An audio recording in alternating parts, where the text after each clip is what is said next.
This is a fuser unit of a laser printer. It's the fuser unit of a Samsung M2070, but the fusers are all similar. It's basically the place in which the toner powder is fused onto the paper through heat and pressure. Before this step, the toner is only deposited on the page. You can remove it with a finger.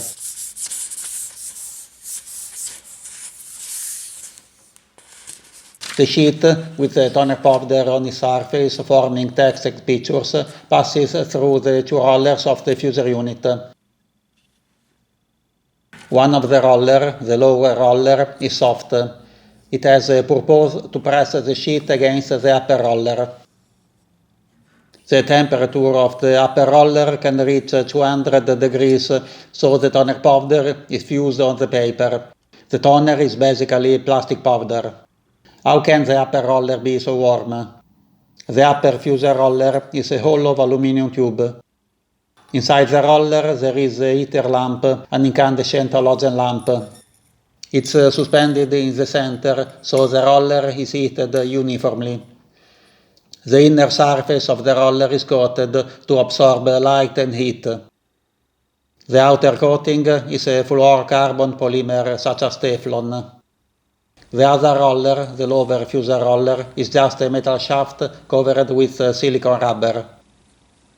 It's often held in tight contact with the upper roller by springs. These are the picker fingers or separation cloths. Their purpose is to prevent the sheet from rolling up on the fuser roller.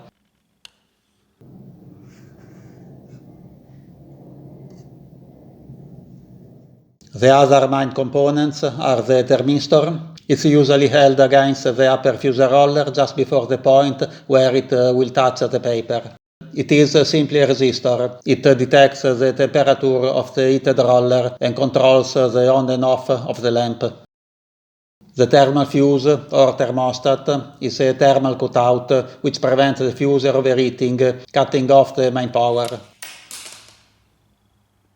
In some new low-medium speed printers, instead of the upper roller there is a fuser sleeve, and instead of the lamp there is a heating element. Why doesn't the paper catch fire from the heat? Because of the speed. Paper passes through the fuser so quickly that there is no time to become too hot.